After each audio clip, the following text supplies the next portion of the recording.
So we start from page 2 of the book and page 2 में हम क्या पढ़ते हैं कि we will see some examples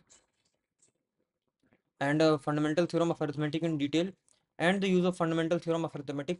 Then we will move to page 3. Then we will move to page 3 where we will see further examples and irrational numbers. Irrational numbers यहाँ आएंगे. Irrational numbers यहाँ आएंगे. Then we move to page 4. Page 4 में ही irrational numbers हैं वैसे तो, लेकिन page 3 में भी हम थोड़ा बहुत उसके बारे में समझेंगे irrational numbers के. Then we move to page 5 and then to page 6. Page 6 पे हमारे रेशनल नंबर्स हैं, तो पहले आप रेशनल पढ़ेंगे and then you will study about rational numbers. Then we go to and then we complete the chapter at page 8, page actually 7, page 6 and then page 7 we have completed the chapter. Then we will see exercises.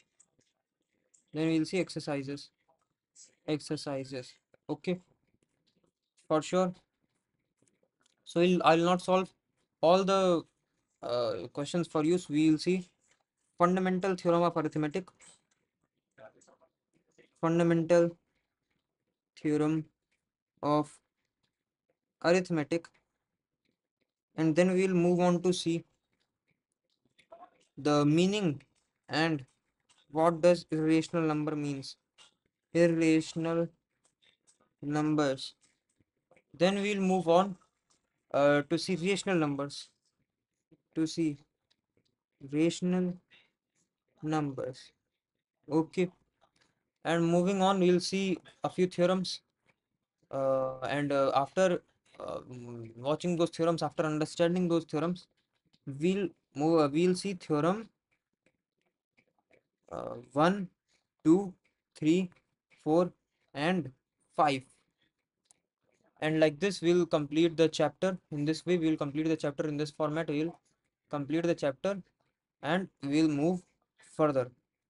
So what does fundamental theorem of arithmetic say? Fundamental theorem of arithmetic कहती क्या है? Fundamental theorem of arithmetic कहती क्या है, ये बात समझिए आप. फंडामेंटल मतलब बहुत बेसिक है, बेसिक बेसिक चीज है बहुत. ऐसा नहीं कि आप बहुत कुछ अलग लेवल पे पढ़ देंगे जो कि एकदम ही अलग होगी, ठीक है.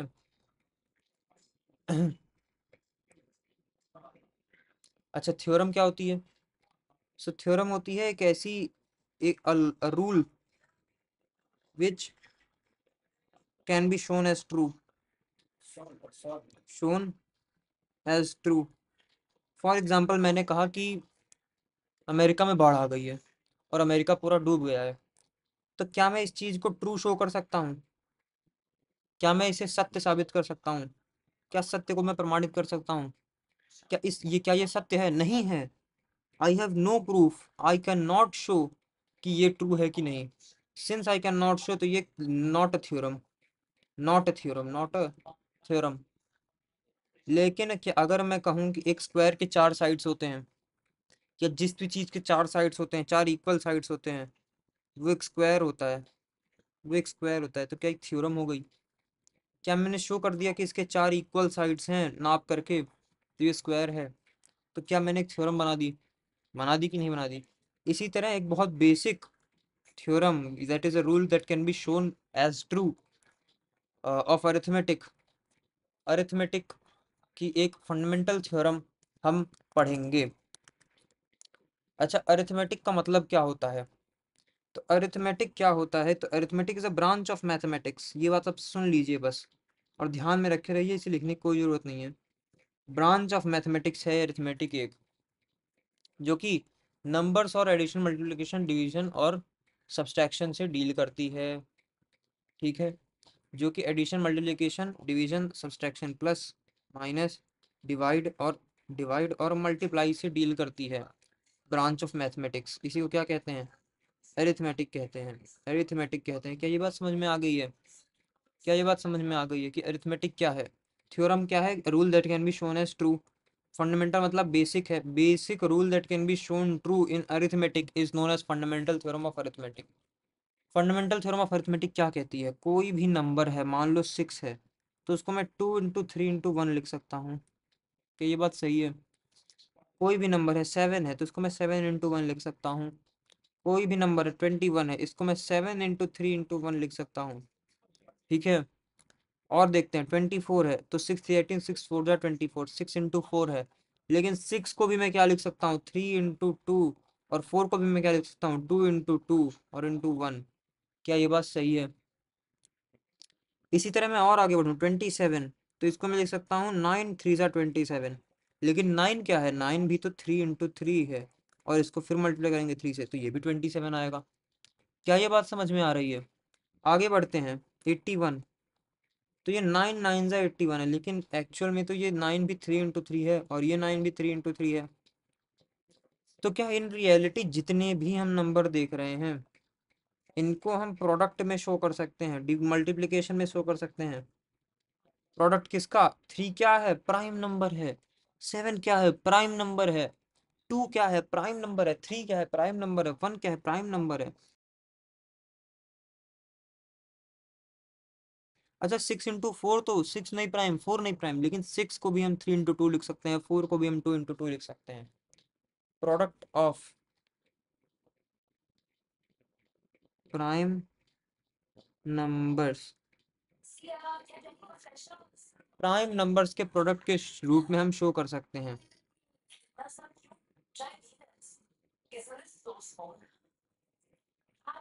As product of prime numbers. क्या ये बात समझ में आ रही है?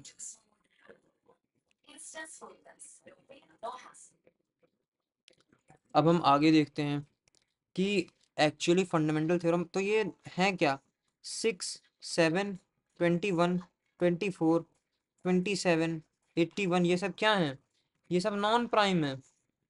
ये सब नॉन प्राइम है। क्या ये नॉन प्राइम है? 7 तो नॉन प्राइम नहीं है, 7 तो सिर्फ दो ही नंबर से मल्टीप्लिकेशन, 7 से और 1 से, ठीक है। तो ये नॉन प्राइम है। तो नॉन प्राइम को हम क्या कहते हैं, कंपोजिट कहते हैं। क्या ये बात समझ में आ रही है? कंपोजिट नंबर कहते हैं नॉन प्राइम को। तो जो 6 21 24 27 81 है, जितने भी कंपोजिट नंबर हैं उनको हम किस रूप में शो कर सकते हैं? Can be shown as product of primes, product of primes. तो every composite number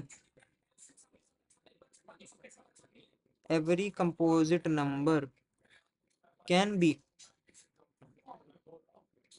shown as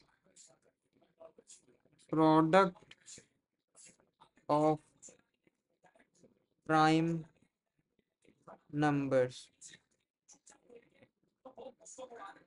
Every composite number can be shown as product of prime numbers. ठीक है, ठीक है। क्या ये बात समझ में आ गई है?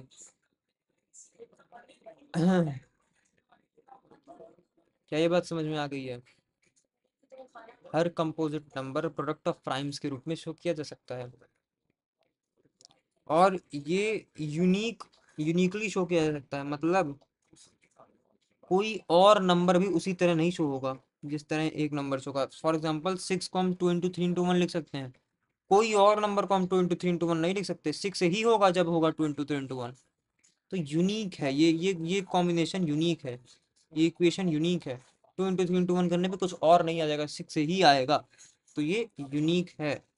क्या यूनिक का मतलब समझ में आ गया? क्या यूनिक का मतलब समझ में आ गया?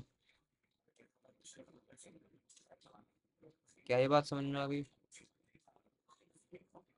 तो फंडामेंटल थ्योरम ऑफ अरिथमेटिक को अगर हम अलजेब्रा यानी ABCD XYZ के टर्म्स में लिखें तो क्या होगा? तो फॉर एग्जांपल कोई भी कंपोजिट नंबर है A, तो उसको हम P0 into P1 into P2 into ... के रूप में शो कर सकते हैं। क्या ये बात समझ में आ गई? क्या है कि कंपोजिट नंबर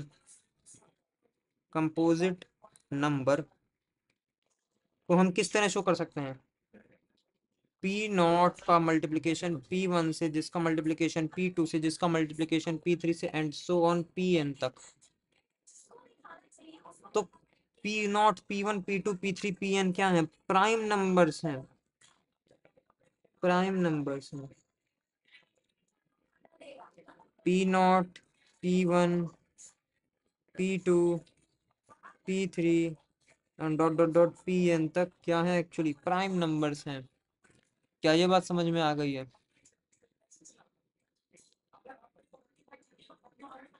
क्या ये बात समझ में आ गई है?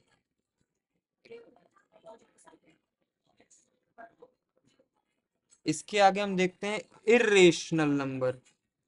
इर्रेशनल नंबर अगले पेज से देखते हैं, इर्रेशनल नंबर।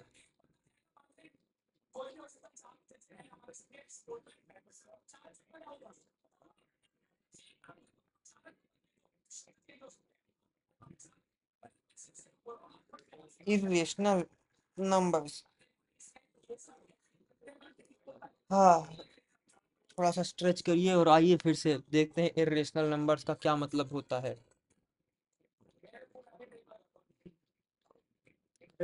एक ऐसा नंबर जो किस फॉर्म में ना लिखा जा सके, जिस which can not be written, which can not be written in the form of, in the form of p by q where q is not equal to 0।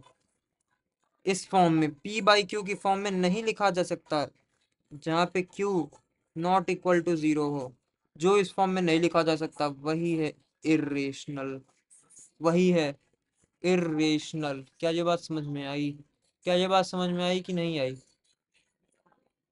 अच्छा, समझ में आ गई।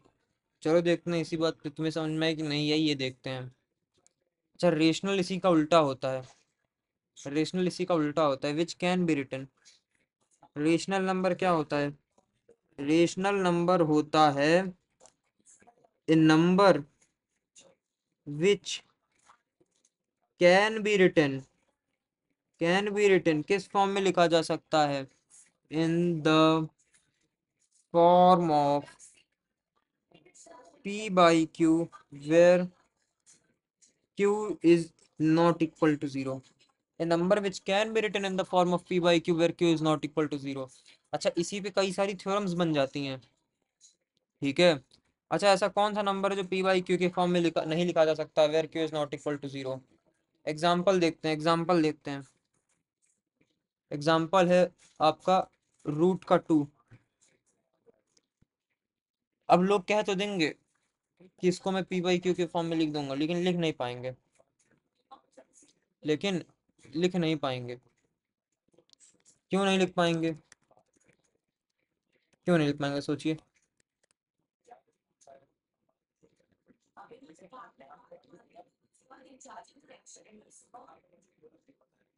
क्यों नहीं लिख सकते?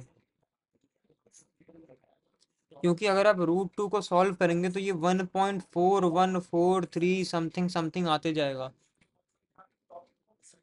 आते जाएगा, खत्म ही नहीं होगा।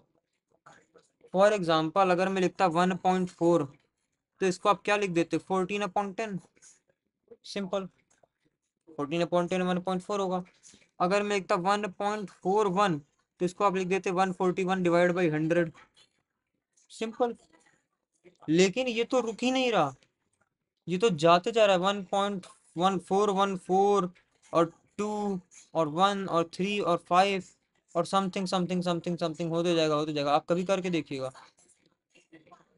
आप कभी करके देखिएगा, खत्म ही नहीं होगा। आगे जाते जाएगा, आते जाएगा, रिपीट भी नहीं करेगा। बेसिक बात तो ये रिपीट भी नहीं करेगा। यानी पहले तो टर्मिनेट नहीं होगा, पहले तो टर्मिनेट नहीं होगा, और टर्मिनेट के साथ साथ नॉन रिपीटिंग भी है, रिपीट भी नहीं होगा। एक तो आप ये कह सकते कि या तो टर्मिनेट हो जाए, या तो 1.4142 पे खत्म हो जाए, नहीं हो रहा खत्म। रिपीट भी नहीं होगा, ऐसा भी नहीं होगा कि 1.41414141, ऐसा भी नहीं होगा। लीजिए, तो जब नॉन टर्मिनेटिंग और नॉन रिपीटिंग है, इर्रेशनल है, इर्रेशनल है।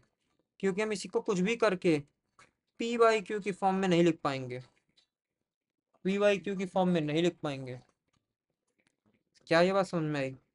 अब इसी तरह जो √3 है, √3 है, √3 को भी नॉन टर्मिनेटिंग नॉन रिपीटिंग है, ना टर्मिनेट होगा, इसकी भी कुछ वैल्यू आती जाएगी, 1.7 करके शायद कुछ वैल्यू आती है, 1.71 करके कुछ तो वैल्यू आती है इसकी, 1.7320508075688772 और इसी तरह एक्सटेंड होते रहता है। फ्रैक्शन रिप्रेजेंटेशन इसका पॉसिबल नहीं है। समझ में आया? क्या ये बात समझ में आई? √3 की 1.7 करके कुछ कुछ कुछ कुछ आती जाती है। आप कभी ट्राई करिएगा √3 की वैल्यू निकालना, नहीं निकलेगी, निकलेगी ही नहीं, कोशिश करते रह जाएंगे, परेशान हो जाएंगे। क्या ये बात समझ में आई?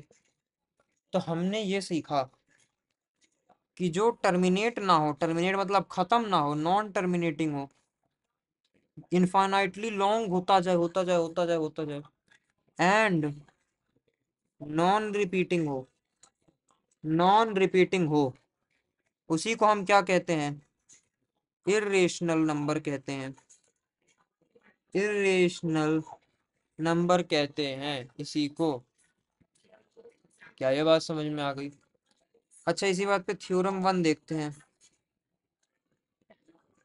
थ्योरम 1 देखते हैं। थ्योरम 1 क्या कहती है कि इफ p डिवाइड्स x का क्यूब, x के क्यूब को p डिवाइड कर रहा है, then p divides x where x is a positive integer and p is a prime number। तो कहने का मतलब क्या है कि p एक प्राइम नंबर है, p एक प्राइम नंबर है और x एक पॉजिटिव इंटीजर है। तो अगर p एक्स क्यूब को डिवाइड कर रहा है, एक्स क्यूब बाई पी करने पे कुछ आ जा रहा है, मान लो a आ जा रहा है, x बाई पी करने पे भी एक इंटीजर आएगा। क्या ये बात समझ में आई है? बहुत सिंपल है, बहुत सिंपल है, बहुत सिंपल है, बहुत बहुत सिंपल है। अगर एक्स क्यूब यानी मान लो कि 3 का क्यूब है, 3 3 9, 9 3 27, इसको 9 डिवाइड कर दे, प्री प्राइम नंबर है, 27 डिवाइड बाई 3 हो रहा है, समथिंग समथिंग आ रहा है, मान लो 9 आता है वैसे तो, हाँ। तो 27 है क्या? 3 का क्यूब ही तो है, तो 3 के क्यूब भी 3 से डिवाइड, यानी 3 भी 3 से डिवाइड हो जाएगा। एक्चुअली ये है क्या? एक्स का क्यूब ही तो है, एक्स का क्यूब अपॉन पी, जहाँ पे एक्स क्या है? X is a prime number, x is a prime, x is, अरे यार sorry, repeat, x is a integer. कैसा integer? Positive integer. And p is a prime number. तो x cube अगर 27 है, एक्स क्या होगा?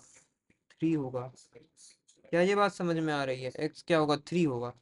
एंड इसी तरह एक्स बाई पी जो होगा वो 3/3 ही होगा, जो क्या आएगा? 1, जो क्या आएगा? 1, जो कि आएगा 1।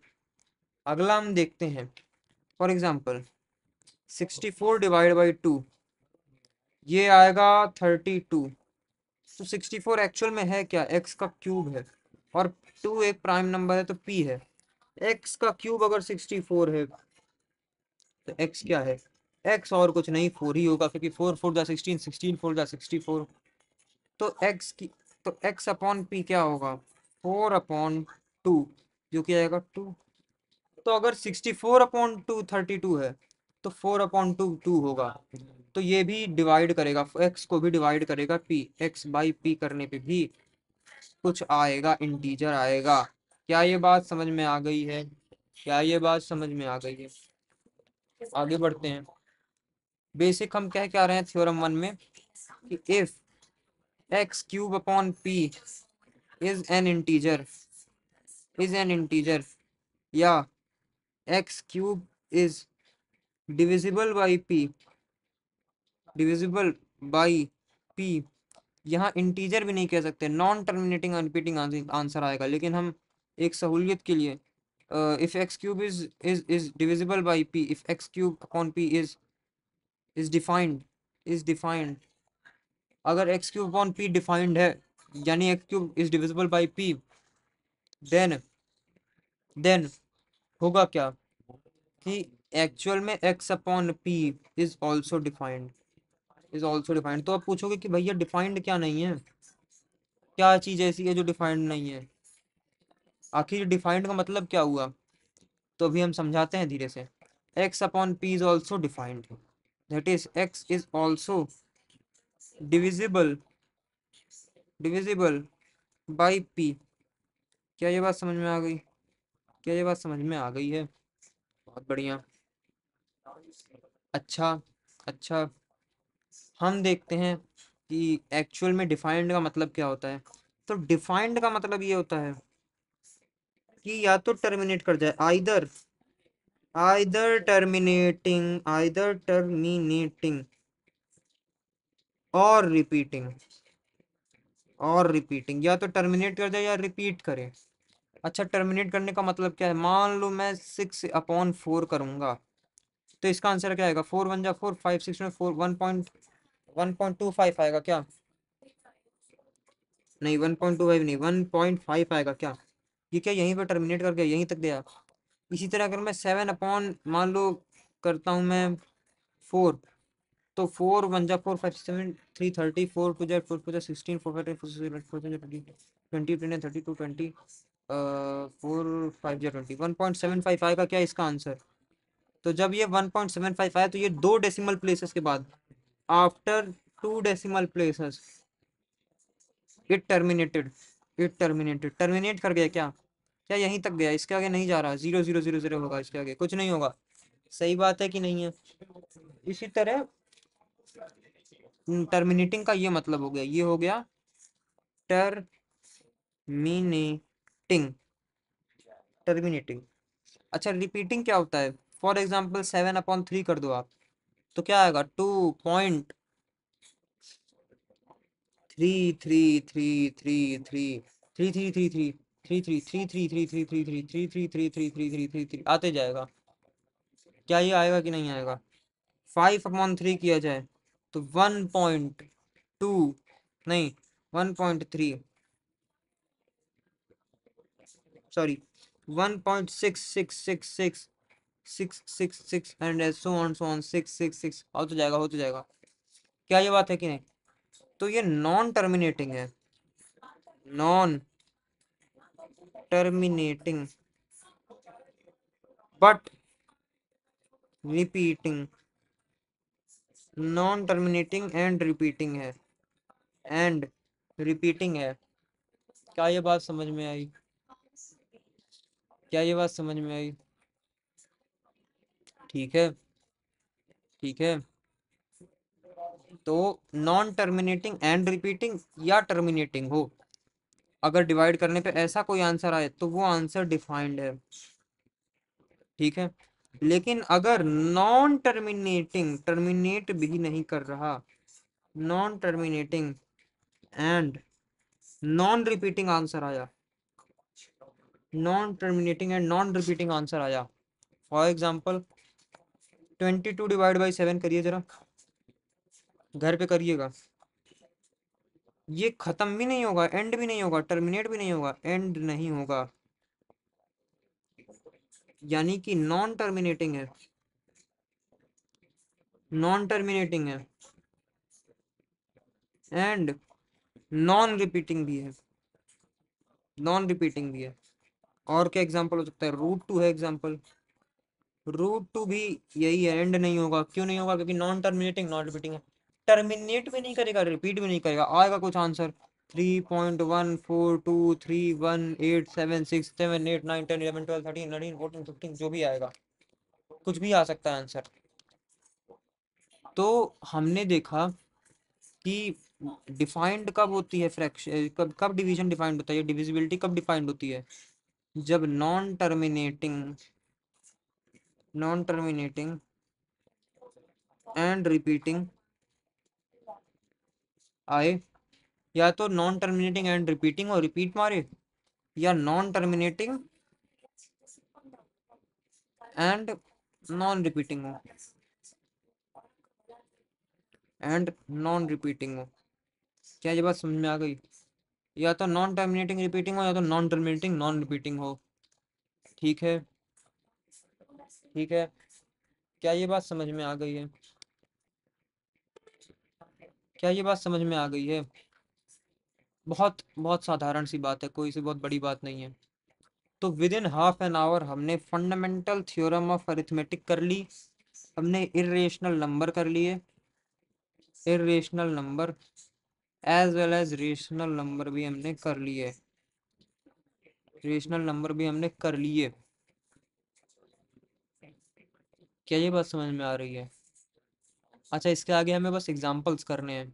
और हमने थ्योरम वन भी कर लिया है, as well as theorem one भी हमने कर लिया।